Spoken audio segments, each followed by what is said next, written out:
சந்தித்த முதல் தேர்தலிலேயே மக்களின் பேரன்பையும் பெருவாரியான பேராதரவையும் பெற்று மகத்தான வெற்றியை பதிவு செய்திருக்கும் மாண்புமிகு தமிழ்நாடு முதலமைச்சர் அவர்களின் தலைமையில் தமிழ்நாட்டின் வரலாற்றில் புதிய அத்தியாயம் படைக்கும் வகையில் மாண்புமிகு முதலமைச்சர் அவர்களின் முதல் சுதந்திர தின கொடியேற்ற விழா இங்கே நடைபெற்றுக் கொண்டிருக்கிறது. அனைவருக்கும் இனிய சுதந்திர தின நல்வாழ்த்துகள். சுதந்திரத்தின் பெருமையை போற்றும் இந்த புனித நாளில் வரலாறு மீண்டும் ஒரு புதிய அத்தியாயத்தை எழுத தயாராகிறது. ஆம், நாம் ஆவலுடன் எதிர்பார்த்து காத்துக் கொண்டிருந்த தருணம் தற்பொழுது நம் மாண்புமிகு தமிழ்நாடு முதலமைச்சர் அவர்கள் மூவர்ண கொடியை ஏற்றி வைத்து கொடி வணக்கம் செலுத்தி சிறப்பிப்பார்கள். காவல்துறை கூட்டுக்குழல் இசைக்குழுவினரால் நாட்டுப்பண் இசைக்கப்படும். அனைவரும் எழுந்து நிற்குமாறு பணிவன்புடன் கேட்டுக்கொள்கிறோம். May we kindly request all our dignitaries to rise for the national anthem.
தாயின் மணிக்கொடி பாரீர், அதை தாழ்ந்து பணிந்து புகழ்ந்திட வாரீர்.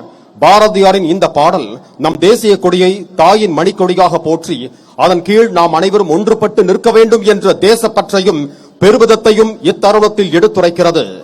இந்த சுதந்திர தின நன்னாளில் மாண்புமிகு தமிழ்நாடு முதலமைச்சர் அவர்களை சுதந்திர தின விழா பேருரையாற்ற பணிவன்புடன் அழைக்கிறோம்.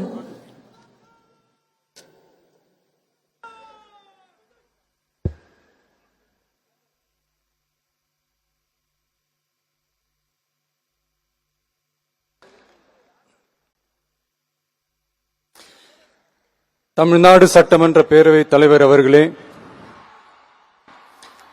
மாண்புமிகு அமைச்சர்கள், நீதியரசர்கள், எம்எல்ஏஸ், எம்பிஸ், உள்ளாட்சி பிரதிநிதிகள், தலைமை செயலாளர் உள்ளிட்ட அரசு அதிகாரிகள்,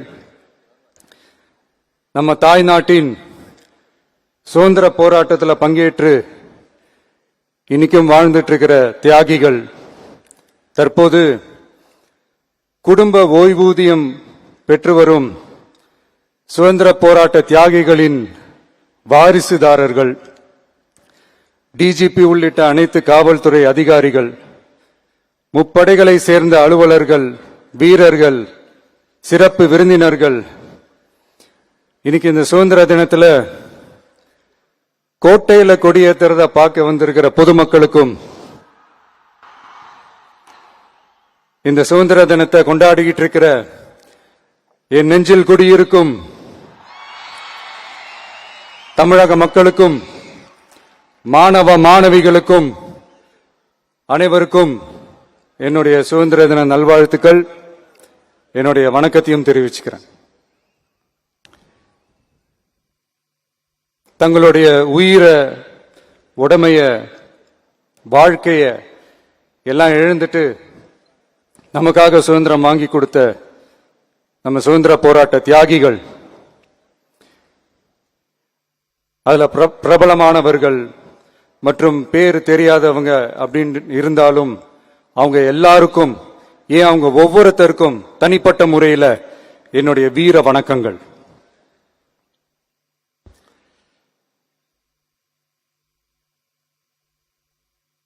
நம்மள ஒரு அடிமை மாதிரி வச்சிருக்காங்க அப்படின்னு தெரிஞ்சிட்டாலே மக்கள் மத்தியில் ஆட்டோமேட்டிக்கா ஒரு ஒற்றுமை ஒண்ணு வர ஆரம்பிக்கும். எல்லாரும் ஒரே மாதிரி யோசிச்சு ஒண்ணு சேர ஆரம்பிப்பாங்க. அப்படி ஒண்ணு சேர்ற இடத்துல தான் சாதி உடையும், மதம் உடையும், மொழி, இனம் இந்த மாதிரி எல்லாமே உடைஞ்சு நொறுங்கும். அப்படி உடைஞ்சு நொறுங்குற இடத்துல தான் கிடைக்கிறது தான் உண்மையான சுதந்திரம். அதுதான் நம்ம மகாத்மா காந்திஜி அவர்கள் அவங்களுடைய தலைமையில 1947ல இதே இந்த ஆகஸ்ட் 15ஆம் தேதி நமக்கு அந்த சுதந்திரம் கிடைச்சது. இன்னைக்கு நம்ம எல்லாரும் அந்த சுதந்திரத்தை கெட்டியா பிடிச்சுக்கிட்டு படிப்படியா டெவலப் ஆகி வந்துகிட்டே இருக்கிறோம். அந்த டெவலப்மெண்ட்ஸ் அடுத்தடுத்த கட்டத்துக்கு கொண்டு போக வேண்டியது நம்ம எல்லாருடைய ஒரு கடமையும் கூட. இந்த நேரத்தில் நம்ம தமிழ்நாட்டை லஞ்சத்திலிருந்து ஊழலிருந்து காப்பாத்துறதும் ஒரு மிகப்பெரிய ஒரு விடுதலைக்கு சமமான ஒரு விஷயம்தான். அதை நோக்கி தான் நம்ம அரசும் செயல்பட்டுக்கிட்டு வந்துகிட்டு இருக்கு.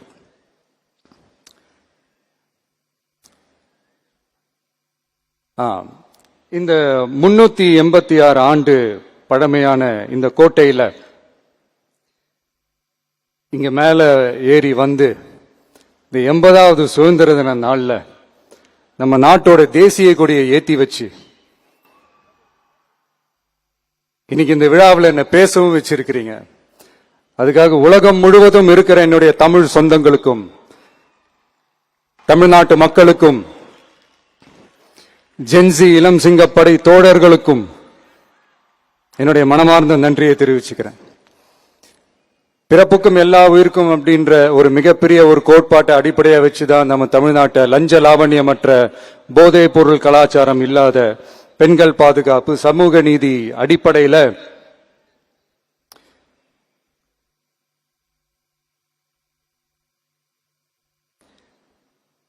ஒரு வெளிப்படையான ஒரு உண்மையான ஒரு நேர்மையான ஒரு நிர்வாகமா இதை நாம செயல்பட்டுக்கிட்டு வந்துகிட்டு இருக்கிறோம். பொது வாழ்வுல சமரசம் இருக்கவே கூடாது. மக்கள் நலன் தான் மிக மிக முக்கியமான ஒரு விஷயம். அந்த அடிப்படையில தான் தமிழக வெற்றி கழக அரசு செயல்பட்டுக்கிட்டு வந்துகிட்டு இருக்கோம். அதே அடிப்படையில தான் மக்கள் நலன் சார்ந்த திட்டங்கள்லையும் நம்ம சென்ட்ரல் கவர்மெண்டோட நிர்வாக ரீதியா ஒத்துழைப்போட இருக்கிறோம். But at the same time நம்ம தமிழ்நாடு கொள்கைகள்னு வந்துட்டா மாநில உரிமைகளுக்கு எதிரான முடிவுகள்லையும் சரி, தமிழ்நாட்டுக்கு எதிரான கொள்கை முடிவுகள்லையும் சரி நம்ம டிவிகே அரசு எப்பவுமே எதிர்க்கும். அதுல எந்த மாற்று கருத்துமே கிடையாது. அதே மாதிரி இதுக்கு முன்னாடி நிறைய திட்டங்கள்லாம் கொண்டு வந்திருக்காங்க. அதுல எதெல்லாம் மக்களுக்கு யூஸ்ஃபுல்லா இருக்கிற மாதிரி திட்டங்கள் இருக்கோ அதெல்லாம் கண்டினியூ பண்ணிக்கிட்டு தான் இருக்கிறோம். ஃபார் எக்ஸாம்பிள் ஜெயலலிதா மேடம் கொண்டு வந்த அம்மா உணவகம் திட்டம், அது இன்னும் மெருகேற்றி கண்டினியூ பண்ணிக்கிட்டு தான் இருக்கிறோம். அது மாதிரி காலை உணவு திட்டம் அதையும் இன்னும் விரிவுபடுத்தி 6th ஸ்டாண்டர்ட்ல இருந்து 8th ஸ்டாண்டர்ட் வரைக்கும் அதையும் விரிவுபடுத்தி வர செப்டம்பர் 17ஆம் தேதி பெரியார் அவர்களுடைய பிறந்த நாள் அன்னைக்கு அதை தொடங்க இருக்கிறோம். சோ நம்மளுடைய அரசு, உங்களுடைய அரசு இந்த 3 மாசம் ஆகுது. இந்த 3 மாசத்துல விவசாயிகளின் பயிர்க்கடன் ரூபாய் 5932.23 கோடி தள்ளுபடி செய்யப்பட்டுள்ளது. குறுவை சாகுபடி தொகுப்பு திட்டத்திற்கு ரூபாய் 134.83 கோடி வழங்கப்பட்டுள்ளது.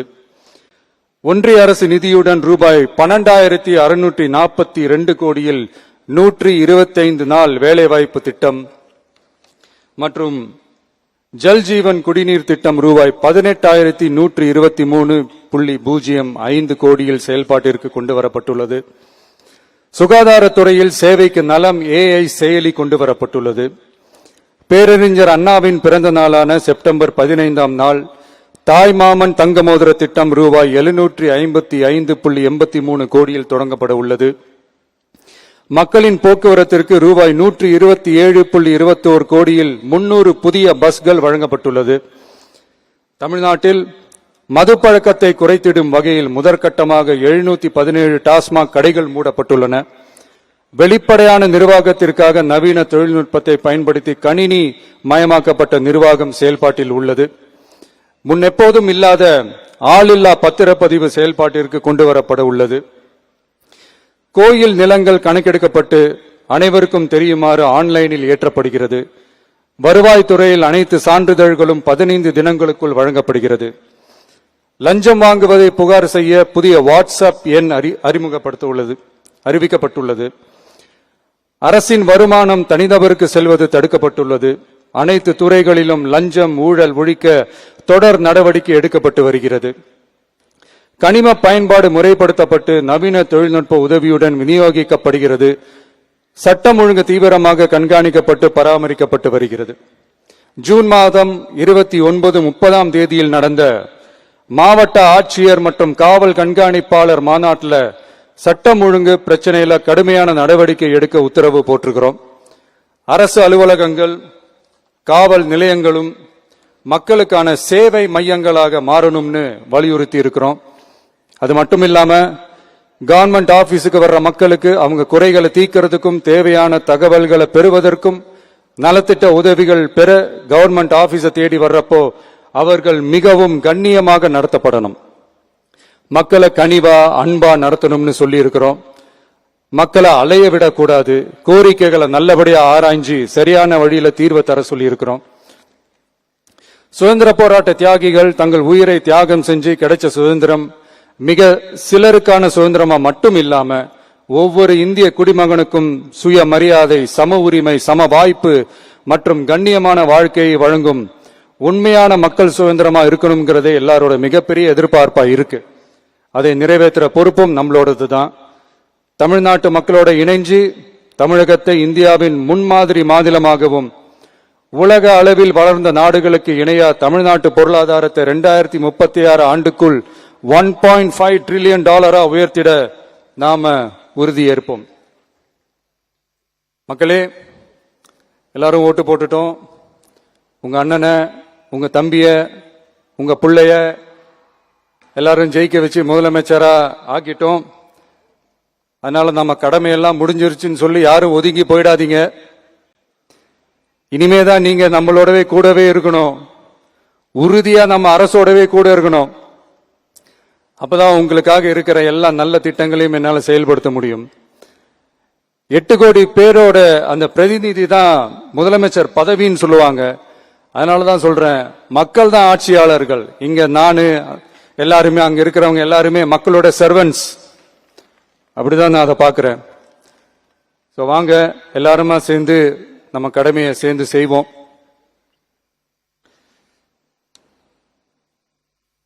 நம்ம அரசுக்கு எதிரான சக்திகளையும் சரி சதிகளையும் சரி முறியடிப்போம். நீங்க எல்லாரும் நம்மளோட இருக்கும் போது எனக்கு வேற என்னங்க கவலை? நல்லதை மட்டுமே நோக்கி நகருவோம். அப்படி நல்லதை மட்டுமே நோக்கி நகரும் உங்க அரசு உங்களுடைய எதிர்பார்ப்புகளையும் உங்களுடைய கருத்துக்களையும் மனசுல வச்சுக்கிட்டு தான் நல்ல சிறிய புதிய அறிவிப்புகளை அறிவிக்க இருக்கிறோம். அதுல ஒரு சிலதை மட்டும் இங்க நான் படிக்கிறேன்.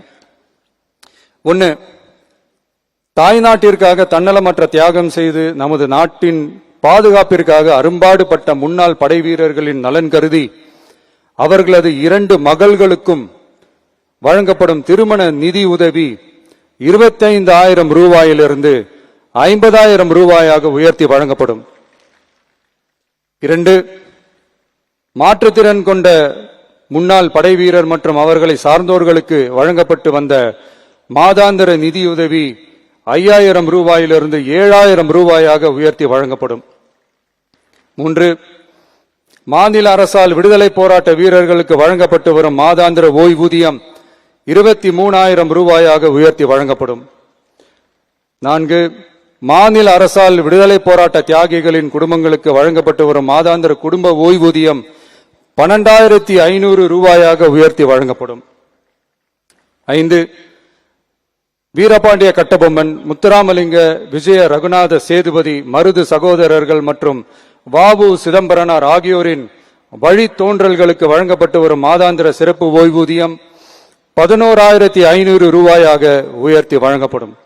இவற்றிற்கான அரசாணைகள் அரசால் வெளியிடப்பட்டுள்ளது.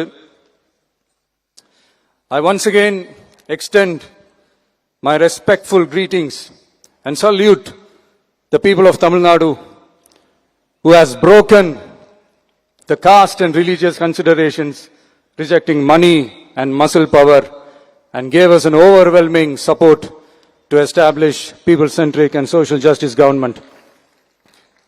We are on a mission mode to achieve corruption-free government. We want our people to develop zero tolerance towards corruption.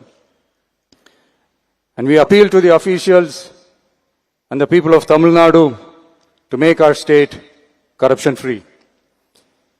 இன்னைக்கு இந்த விழாவில் பரிசு வாங்க போற, பாராட்டுகளை வாங்க போற, விருதுகளை வாங்க போற அனைவருக்கும் என்னுடைய வாழ்த்துக்களை தெரிவிச்சுக்கிறேன். இந்த விழாவை ரொம்ப அழகா ஏற்பாடு செஞ்ச பொதுத்துறை செயலாளர் அவர்களோட சேர்ந்து அலுவலர்களுக்கும், காலையிலேயே இந்த பிராக்டிஸ் பண்ணி சிறப்பான பரேட் நடத்திய காவல்துறை நண்பர்களுக்கும், இந்த விழாவை ரொம்ப பாதுகாப்பாக நடத்திய காவல்துறை அதிகாரிகளுக்கும், ஊடகத்துறை நண்பர்களுக்கும், சமூக ஊடகத்துறை நண்பர்களுக்கும் என்னுடைய மனமார்ந்த நன்றியை தெரிவிச்சுக்கிறேன். கான்ஃபிடண்டா இருங்க, நல்லதே நடக்கும், வெற்றி நிச்சயம். மீண்டும் சந்திக்கும் வரை நன்றி, வணக்கம்.